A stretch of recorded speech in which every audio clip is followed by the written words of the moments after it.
Students, आज हम class 10th math quadratic के सम लेते हैं दो। पहला क्वेश्चन दिया हुआ, find the value of k if equation have two equal roots. ये फर्स्ट और सेकंड सम दिए हुए हैं। पहला हम फर्स्ट सम लेते हैं। गिवन इक्वेशन क्या दे रहा है हमें? गिवन इक्वेशन हमें दे रहा है 2k² plus kx plus 3 equal to 0।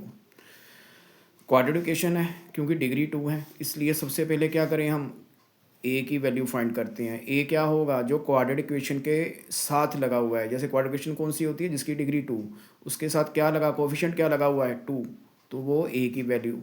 X के साथ जो लगा वो वी की वैल्यू, और सी मतलब कांस्टेंट। डी, पहले डी निकालना पड़ेगा। क्या फार्मूला होगा? b² minus 4ac। b² where b equal to k का होल स्क्वायर माइनस 4a 3 सी की वैल्यू 3 पुट कर दिया हमने।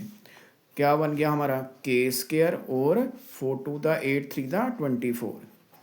इतना सम करने के बाद अब क्या करेंगे हम? अकॉर्डिंग टू क्वेश्चन चलते हैं। वो क्या दे रहा है हमें? हमें दे रहा है d इक्वल टू 0, क्योंकि उसने कहा है have equal roots. Have two equal roots, इसका मतलब कि डिस्क्रिमिनेंट किसके इक्वल रखेंगे? 0 के। डी की वैल्यू क्या निकाली? k² minus 24 equal to 0। तो k², ये माइनस उधर जाके क्या हो गया? प्लस का। स्क्वायर हटाने के लिए क्या करेंगे? उधर जाके क्या बन जाएगा? Square root. प्लस माइनस जू लगाओ, क्योंकि ये क्वाड्रेटिक इक्वेशन है, इसलिए √24। अब क्या करें? k ऐसे लिख देते हैं और 24 को फैक्टर में लिखते हैं। 2 to the 4 to the 8 multiple 3। तो इसमें से पेयर निकालो बाहर। कौन सा पेयर बाहर आएगा? 2 का पेयर बाहर आएगा। तो k equal two plus minus 2 का पेयर बाहर आ गया, और अंदर क्या रह गया? 2 और 3 दोनों को मल्टीपल किया 6। तो हमारा फर्स्ट सम ये हो गया कंप्लीट। अब ऐसे ही हम क्या करते हैं? सेकंड सम लेते हैं। उसमें हमें क्या इक्वेशन दे रहा है? Given equation.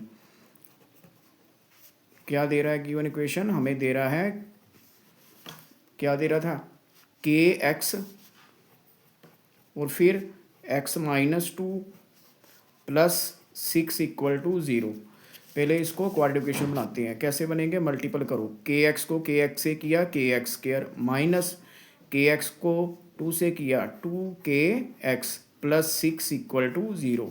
देखो इसकी डिग्री 2 आ गई, मतलब क्वाड्रेटिक इक्वेशन बन गई है।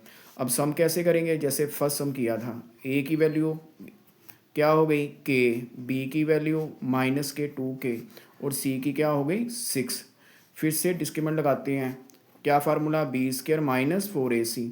b कितना हो गया? माइनस 2 का k का होल स्क्वायर माइनस 4, a की वैल्यू k और c की 6।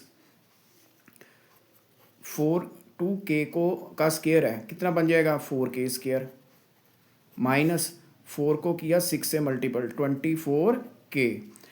अब फिर से वही बात की, हमें क्या गिवन है? हमें गिवन है d इक्वल टू 0 के इक्वल, और d की वैल्यू अभी हमने फाइंड की है।